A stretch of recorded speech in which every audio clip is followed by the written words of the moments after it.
1, 2, 3, in the place to be, as it is plain to see, the record making and the record breaking, and it goes a little something like this. Hi. Yeah, bro. I hope they got their motherfucking plane tickets ready, man. Oh, they got all passports showing before they get to the gate, man. I had a dream that I was first class. Shortly after I heard baby mama yelling leave with my too lazy to work ass first class. Look how far I lean back.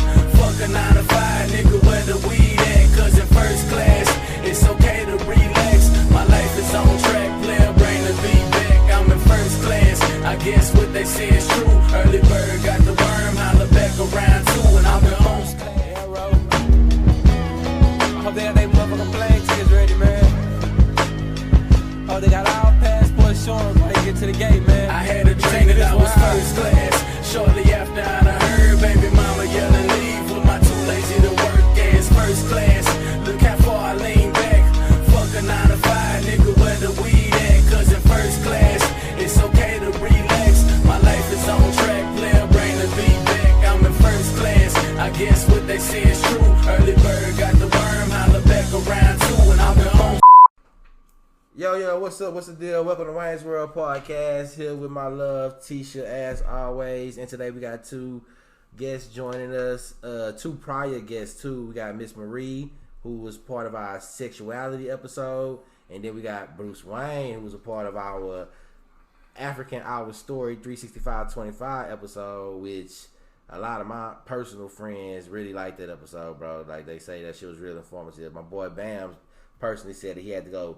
It made him go look up a couple of the people you had mentioned and shit.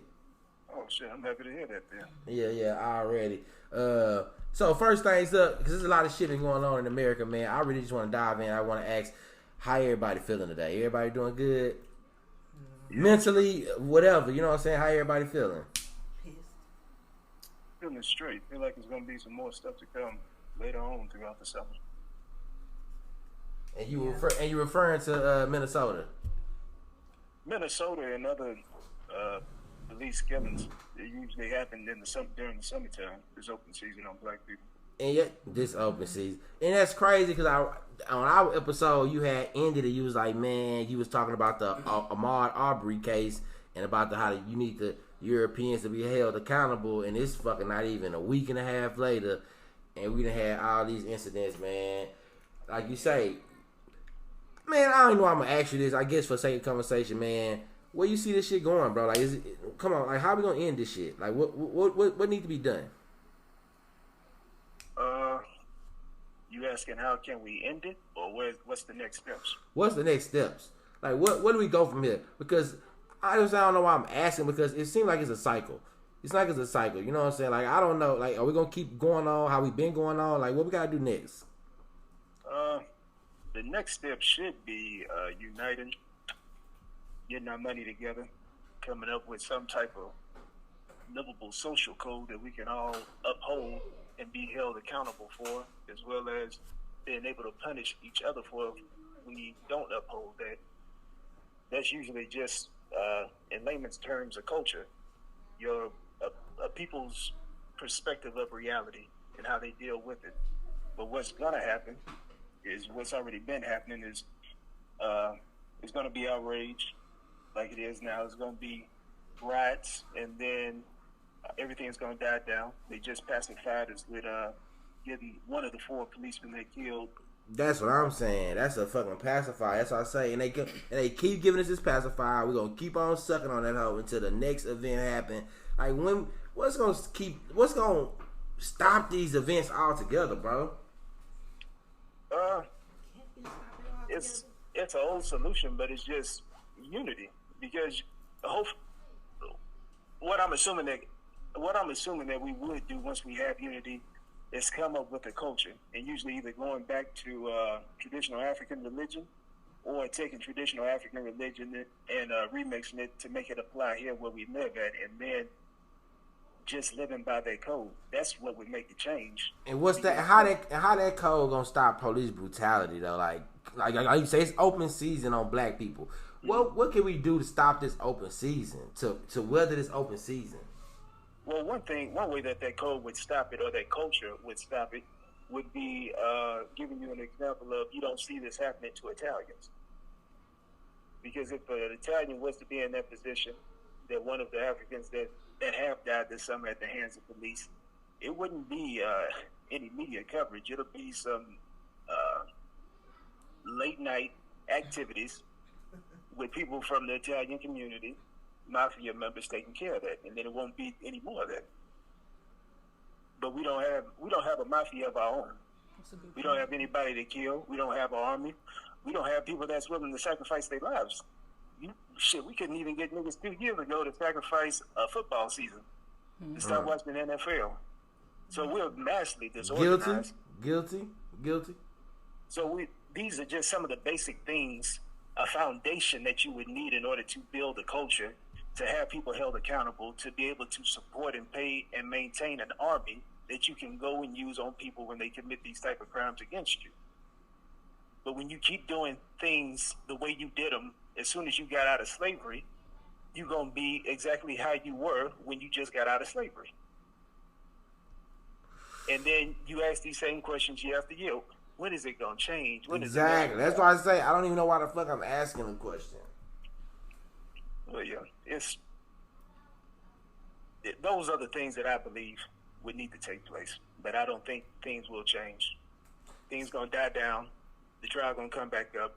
Either the cops going to get off, or they going to be persecuted for manslaughter, and they're not going to get that much time. Yeah, you see they charged the nigga. You see they charged the dude. My bad. You see they charged the dude with 3rd-degree murder, right? Yeah. I thought it was 3rd-degree murder and manslaughter. It was. That's what I'm saying. But like, you got to get 1st degree for some shit like that, right? Manslaughter is accidental, right? Ain't that what they charge people with? Manslaughter is when you don't have the intent to kill. Yeah. Okay. Like he didn't try to. Yeah, you feel me? Like he tried to kill this man. Yeah. Yeah. Ooh, child. So, I mean, and that's another joke inside of itself. You're gonna have one branch of government investigating the other branch. Yeah, and then you expect justice out of it. But I ain't gonna lie, bro. When I woke up that morning, yesterday morning, and I seen them setting that fucking police station on fire, did that make you feel good? It did. It looks like progress being made with it. And yeah, and when I hear you talk about your army, I have to cut you off. When I hear you talk about your army, like how we don't have a mafia, I liked how we formed that morning because the attacks was on the other people. Because a lot of people were saying, "Oh man," which is funny. I say it like this: people always say how black people have no ownership, right? Or we don't own nothing in our communities, right? And then when we go to start torching this shit, they want to flip it and say, y'all burning y'all own community. My nigga, we don't own this shit. You feel me? So, nigga, we don't own a police station. Torch that bitch. We don't own Target. You know what I'm saying? Torch that bitch. We don't own Valero. Torch all that shit. All that shit gonna eventually come back. You feel me? So, like, I liked it that they wasn't basically just going around fucking up, per se, our own shit. My nigga, tear the police station down. Tear that bitch down, bro. Right. I agree. It looks like it's progress in terms of riots getting more and more violent against the people who commit crimes against us. And to me, that's an encouraging sign because, sad to say, eventually at some point when enough becomes enough, it'll be held out completely. And then they'll start going after the people and maybe even their families that committed the crimes against us. But yeah, seeing that morning did make me feel good and feel encouraged. And so look, what you think about the notion that people say shit like this, open season on black people, always happen every election? You think it's do you think it's really a relationship with these murders going on and at the pace they happen with the election years? I don't think.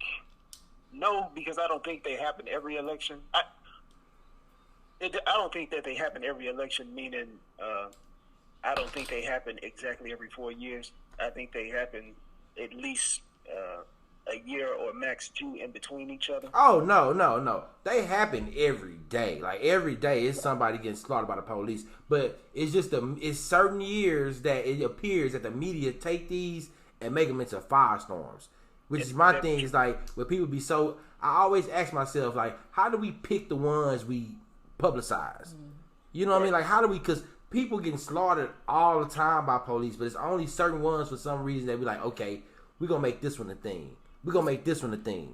Right. And it seems like every 4 years, when it's time to go to election year, it's always a huge fucking case they got to deal with, or a string of cases that deal with police brutality towards the minorities.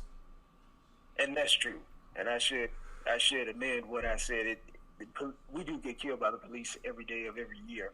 And like you said, the media does latch on to certain ones and blow up for the sake of a candidate's using.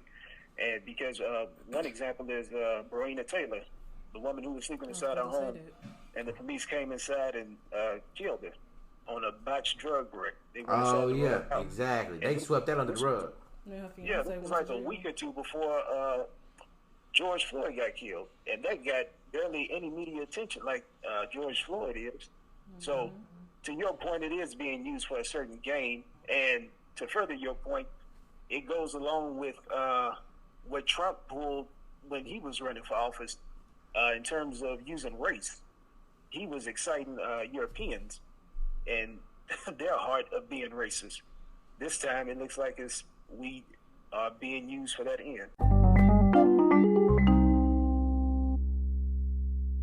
What you mean holding the black vote hostage? That's what they say. They say holding the black vote hostage. Is that they feel like Biden, he's pandering to black people, but he's not really putting any kind of plan to implement anything that's going to benefit black people. Right. And then he had the nerve to go on the Breakfast Club and be like, if you don't vote for me, basically you ain't black. You ain't black. And I'm like, nigga, how? You ain't. And when he mentioned Trump, that just came to my head about that vote or die shit. Like, as black people, who the hell are we voting for? Like, I mean, you gotta do your research and see who's. Well, ain't really nobody left now, but that's what I'm saying. So like, so I guess what I'm asking, is it cool now not to vote? Because you know it was cool. It wasn't cool not to vote in previous elections. I was seeing people telling people, like, oh man, I am cutting you off if you're not voting. Yeah. You feel me? Like I'm not fucking with you if you're not voting. You feel me? Like, so now is it like, do we not vote? What do we do with this vote? So they telling people not to vote? I felt like I don't know. That's what I'm asking. Go ahead, Miss Marie. I always vote when it's like someone I feel like it's worth somebody voting for. I don't feel like you should vote just because it's the popularity of it, or like, you know, everyone. I think what people miss is that everybody's like, oh, if you don't vote, but people forget that there are black Democrats. I mean, black Republicans. So just because you're telling people to vote, you don't know who they're voting for. So you can't really be like, oh, well, if you don't vote, then no, you got to make sure you educate people. Like this race is like the Democrats really didn't pick a nominee or a candidate that was really worth anything. So here we are. And so, how you feel about the black vote, Bruce? Right now, I'm kind of torn. Right now, I'm leaning towards not voting because, like Miss Marie said, it's really nobody in the race that's going to do what we need them to do. And of course, politics are whores, and you pay them to do things that you need done. And right now, like I said earlier, we're not unified enough, and we don't have our money pooled enough to buy one of these whores to get what we want done.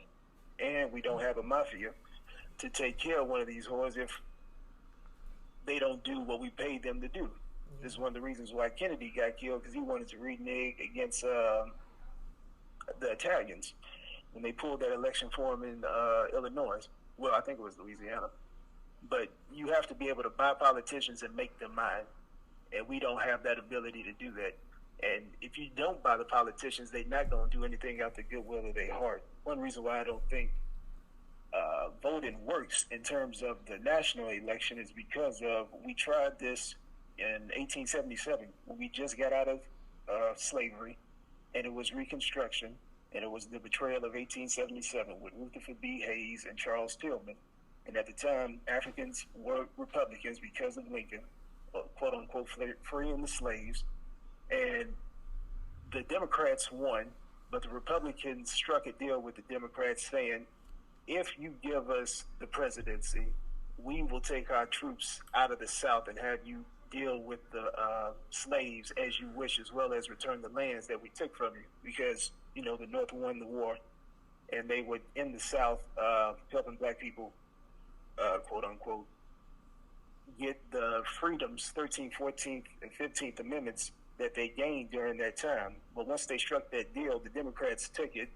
Republicans left the South. You had that reign of terror that trembled over the South for 100 years. That was Jim Crow. And then that took all of the black people power away. And then you come 100 years later exactly to the 1960s with King and Malcolm, and then they fight to have those rights reinstated and enforced. So we went through this dog and pony show before, and it's proven that even when you play by their rules and do what they want you to do, they still don't respect it. But still, nonetheless, every 4 years around presidential election times, you got they coons or they pet niggas that they bring out and shame you into continuing to try to advance ourselves out of the situation we in now by doing these methods that's proven not to work. And the only way that I see that we get out of it is that we do like the other minority groups. We pool, we stay to ourselves, we handle things internally, and then we pay for one of these whores when we need them. Otherwise, we just don't do it. Hey, so have you ever not voted before? Well, I haven't voted yet. You never voted in your life? Correct. All right. So, Miss Marie, I got a question specifically for you, and not saying this relates to you. I just want to know, maybe you can answer this. This man just laid all that knowledge, and this actually makes sense. It's credible to his reasoning, right? Why couldn't we use this reasoning 4 years ago, 8 years ago, 12 years ago? You know what I'm saying? Why couldn't we use this in past elections? Why, like he say, we keep getting shamed into voting? Like, why can't we always just say, bruh, it's not working for us, I don't want to participate, without being shamed? Because I think you gotta look at the fact of who's voting now. So you're getting younger people in the generation who are getting the ability to vote. So when most of us got our privileges to vote, that was when Obama was elected. Everybody excited we voting for the black man. So then he got reelected. We had to vote again because still the black man. And see, that's what I'm saying. Why do you feel like we had to vote? We didn't have to. I know we did have to. She keep saying we had to vote. We had to go to back. We like had to do this. Because, like, why we had to? That's what I'm saying. Because I think it's because you got to look at again the ages. We were 18. This was our first election. A lot of us, our first election. A lot of us weren't really woke. The stuff as far as like the killings and stuff wasn't as popular. It wasn't trending on Twitter. We weren't really as knowledgeable as we are now. We were still kids. You know, and it's like, oh, it's a monumental vote because it's like our first black president, and then we were young, we were able to say, okay, we made HBCU. Yeah, so then we were at a point where it's like, okay, well, we made this happen because we voted.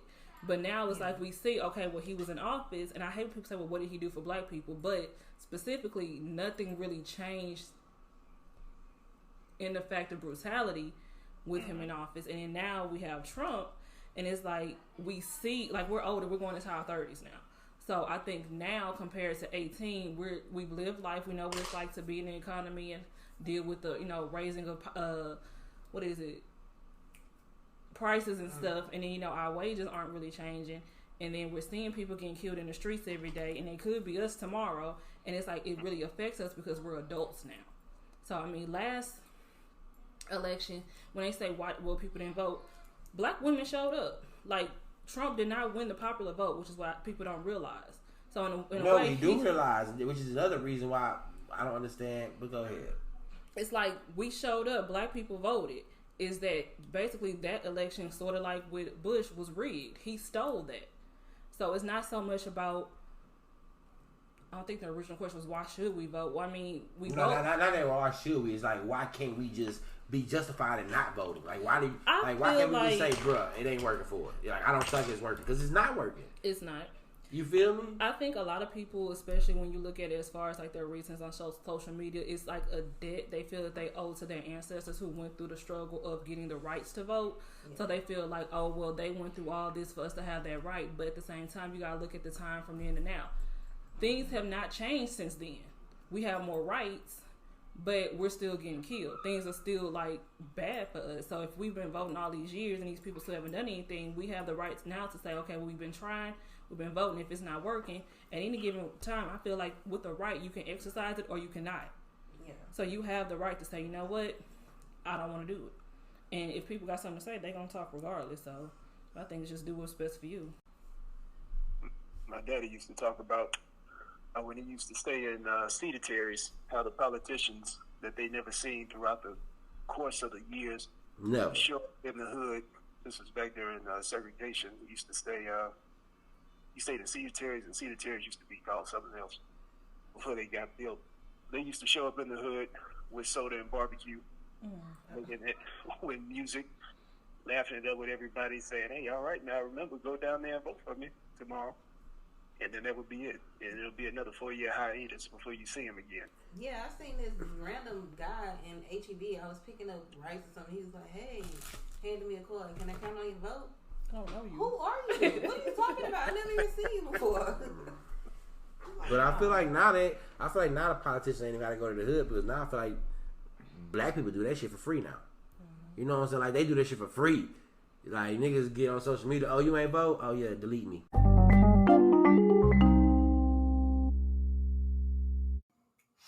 Are you looking to start a podcast? Well, listen, if you ain't heard about Anchor, it's the easiest way to get started. And it's free. There's creation tools that's going to allow you to record and edit your podcast right from your computer or your phone. It's going to distribute your podcast so you can be heard on platforms like Spotify, Apple, and many more. And you can make money from your podcast with no minimum listenership. It's everything you need to make a podcast in one place. Download the free Anchor app or go to anchor.fm to get started.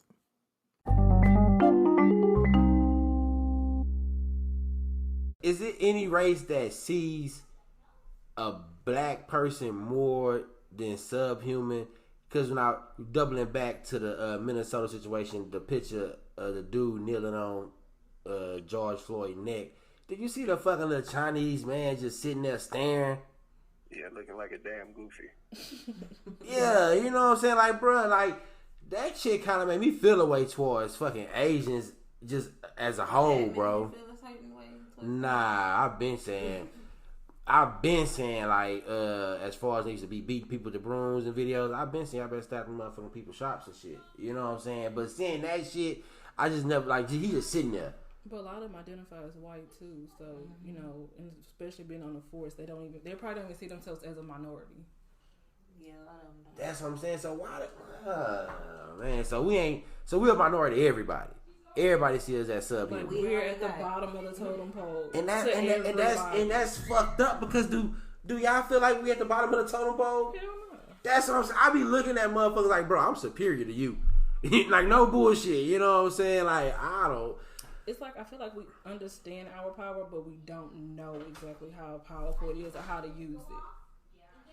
So it's like, while we understand it, it's still like all of us haven't gotten it collectively. Right. That's true. Yeah. Africans are a majority in the world. We got over 1 billion people. So we top 3 in terms of population between India and China. But that's one of the things we lost during slavery and colonialism. You lose your religion, you lose your perception of God and how you get to heaven. In a lot of African traditions, when you die, you become an ancestor and you help your relatives that's still there on earth, and you guide them and help them become closer to God. And then, you know, eventually, when it's your time to go, you go up there, join them, and help your kids, and so on and so forth. But now with this big 3 religion between Judaism, Christianity, and Islam, you're afraid to die, and you don't want to commit any sins that Paul Gasol Jesus deems unworthy. So you gotta live life on a edge, really. And look, speaking of religion and shit, did y'all see George Floyd's wife? Did you see it, Bruce? Yeah, that white girl talking about he wouldn't want people to do this. He would want them to forgive that officer. And see, and people gave me flack for when I said on one of my episodes called Black Lives Matter, I say, look, I'm not riding for black people until I see what they family stand for. for reasons exactly like this. Like, they in Minnesota tearing shit up, rightfully so. I'm love seeing it. You know what I'm saying? Historical pictures in the making. Like, these pictures is gonna be in our kids' history books. Guaranteed. You know what I mean? But for her to get on that bitch talking about, he wouldn't want, see, my nigga, I'm telling you, man. I'm telling you. I agree with you. It's a conclusion I came to a few years ago, saying that it just ain't enough to be black no more. And that's my favorite quote. That's why I tell people about this shit all the time, man. Look, I hate to say it, I don't want to be fucked up, especially towards George Floyd, because he probably not in this type of guy. She probably just a hook herself. But all skin folk ain't kinfolk, man. But then you gotta remember, she's white too. That's what I'm saying. She might just be loony in herself. Like, she probably painting a picture of George Floyd that's not even him. Because his sister already came out and was like, man, fuck yeah, that. Yeah. That's what I say. Yeah, she probably just loony in herself. But still, though, you with her. That's something that you committed to. Speaking of that, did you see that interview that man in Central Park in New York? Oh my God, I read about it. What happened? He want people to stop.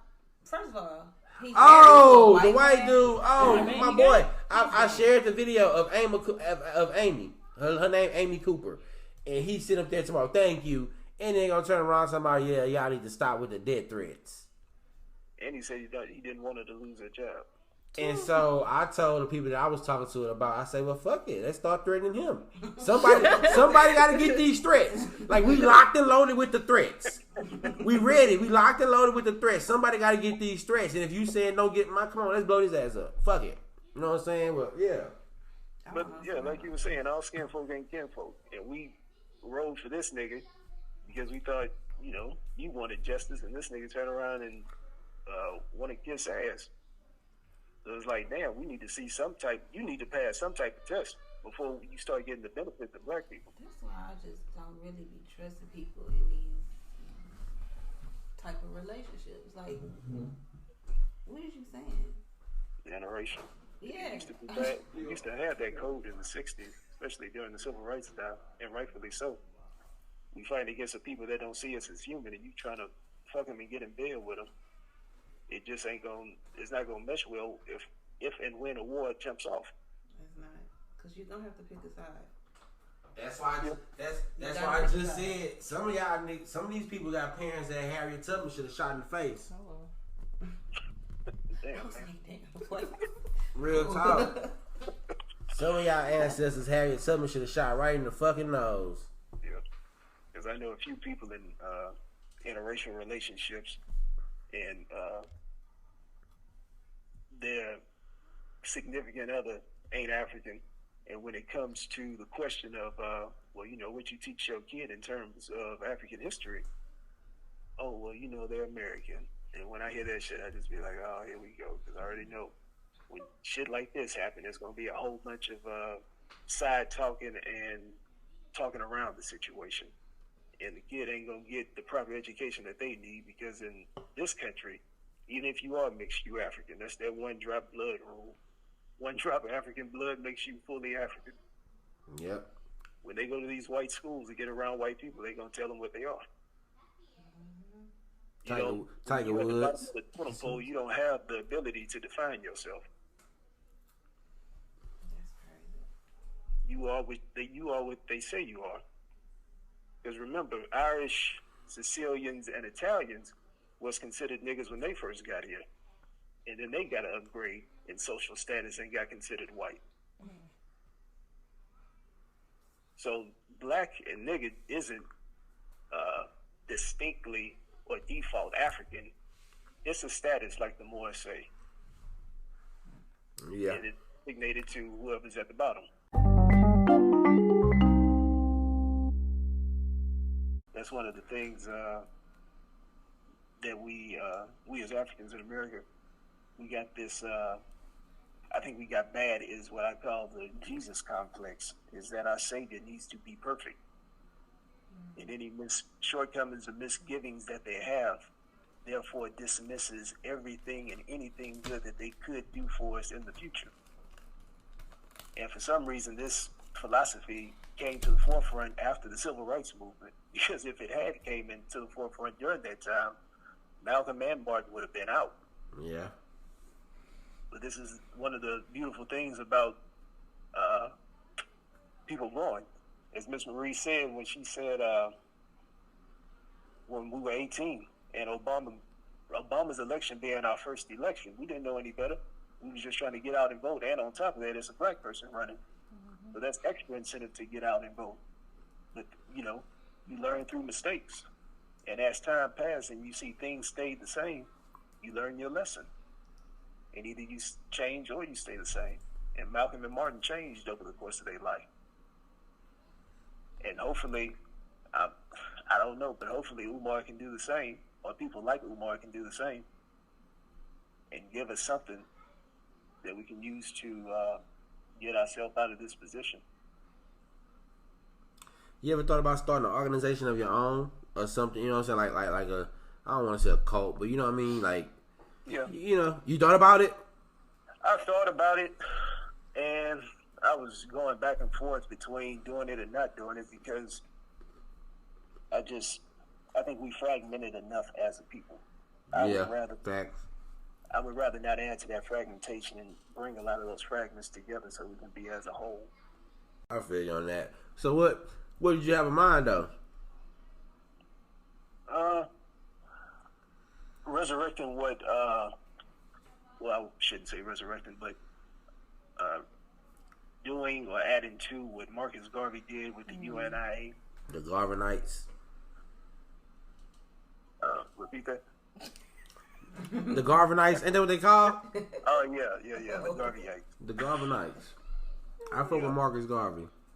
I like what Marcus Garvey stood for. Ain't Marcus Garvey the one they say go back to Africa and he say, well, pay me to go, and I go, and they was like, well, fuck it, we not gonna pay you then. He had the whole cruise line to go and they sabotaged it, which is why I don't understand that whole go back to Africa. Africa. Like, y'all told us entire movement. Y'all niggas said go back to Africa. Bet we gonna go back to Africa. Nah, we was fucking with you. Like, nigga, what? Oh man, yeah, I don't know. Well, you know, they had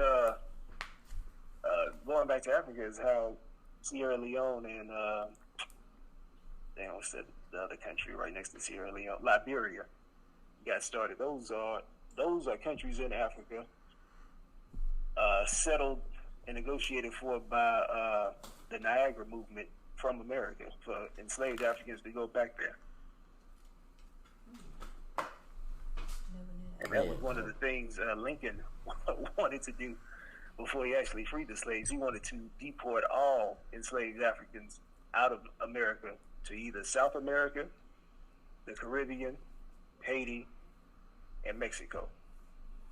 And then his last fail-safe was Texas. But once his aides got back to him saying how much of a burden that task would be and how unfeasible it was to do it in that amount of time, he grudgingly just released people. He also didn't want to release people in 1863. He wanted to wait until 1900 to do it. And then he wanted to reimburse the slaveholders for the slaves that they lost if freed before that time. So a lot of this stuff that goes on now in 2020 is a reiteration or a remix of what happened in the 18th and 17th century. That's why I say it's a dirty game. But when I see these African celebrities parroting what these white billionaires want them to say, I look at them with more disdain because I'm assuming that they know better because a lot of them went to prestigious white schools. And I know they teach this or some of this inside of those classes, as well as articulate as they try to sound on CNN when debating someone extreme right wing. It gets kind of maddening after a while, and you got to stop watching TV. But you gotta keep going. The ancestors did. All right, so look, let me ask you a personal question real quick, then. So what are you doing, like, yourself to? Because you can't. I would imagine we can't fully liberate ourselves. What are you doing personally to liberate yourself as much as you can while you here on Earth, to live as free as you can? Change my religion, change my diet. When I say religion, spirituality also goes for that. Change trying to learn 2 African languages. I already got 2 libraries with African books in terms of African history being interpreted from the eyes of Africans as well as from the eyes of Europeans that's willing to tell the truth. And I got a video. That's one library. The second library is a video library of the same information as the traditional book library, as well as just trying to learn more about my history and upholding it and try to stay true to it. Try not to compromise. How often do you indulge in that information? The African history? Yeah, like your libraries. Like how often do you just dip into your library and, watch something or read something? Oh, every day. Every day? Yeah. What you read today? What I read today was the Perch M. Haru, the Book of Coming Forth by Day, is what you would call the Egyptian Bible. Yesterday I finished up Afro-Caribbean religions and the African origins. So they talk about Candomblé, Santeria, Voodoo, things of that nature, and where they originated at in Africa, and the elements that they share in their religion, and how the Africans in the Americas had to remix that religion to fit in the West because of being persecuted or killed. So what a lot of them did was, quote unquote, convert to Catholicism, and then using the saints that share some of the same traits as the deities or the Orisha or the Necharu, and just using it as that, so they can get by the slave or the upper class and not be killed by them. Hey, so Ms. Marie, same question to you. What's some stuff that you do that so that make you feel like you can live as I don't want to say liberated. I don't know. I think because I got the word library in my head, I'm trying to say liberated. Yeah. So what's some liberational things you be doing? That you try to do at least, you know what I mean? To make you feel as free as you can possibly feel in this enslaved ass culture we live in. Honestly, I just distract myself, from reality. Yeah, as far as the news cycle and just dealing with the trauma of I don't watch the videos anymore. I quit doing that. I share stuff. I'm not gonna lie, I don't read everything I share, but most of it is just trying to I don't know, just trying to focus on what it is that I really want and how I can give back to those in the community. So most of this self-care personal, not as far as dealing with it, but just trying to find ways to find solutions outside of what's happening. If that makes sense. Is social work fulfilling? Is it all as fulfilling as you wanted it to be? No, it is not. I guess we would say that for a different episode. It is stressful. Yeah. Alright, it's been. But look, hey Bruce, man, look, we gotta get out of here a little bit. But look, we still got 3-4 minutes, man. Is it any shit you want to talk, man? Not really. I think I got it out during this episode. I just wanted to add that the libraries that I got, I open up to anybody that want to have access to them. That's one of my ways of giving back to the community as well. Oh yeah. Well, you got to send me that. What is it? A link or something? Yeah, I can send you the link. Oh yeah, send me the link. Then I'll add that with the podcast, man. But look, hey, it was a pleasure having you, man. It was a pleasure having Miss Deja too. Thank you. Miss Marie, I don't know, dropped it. You done said it 5 times. Yeah, look, exposed. Yeah. Alright, man. Appreciate you coming on, bro, man. Look, anytime you want to talk your shit, bro, I got an outlet for you, bro. I appreciate it. Already, man. When I'm in homes class with leather and gray seats, back massages for the back, foot massages for the feet. Fly high above the game where the haters can't see, but the reality of it make them haters can't sleep. I'm a beast. I see why they can't stand me. G. I'm frequently fly. I can go to France for free. Not everybody wanna get their hands on me, but if you ain't first class, please go back to your seat. Saying that I was first class. Shortly after I heard baby mama yelling leave with my too lazy to work as first class. Look how far I lean back.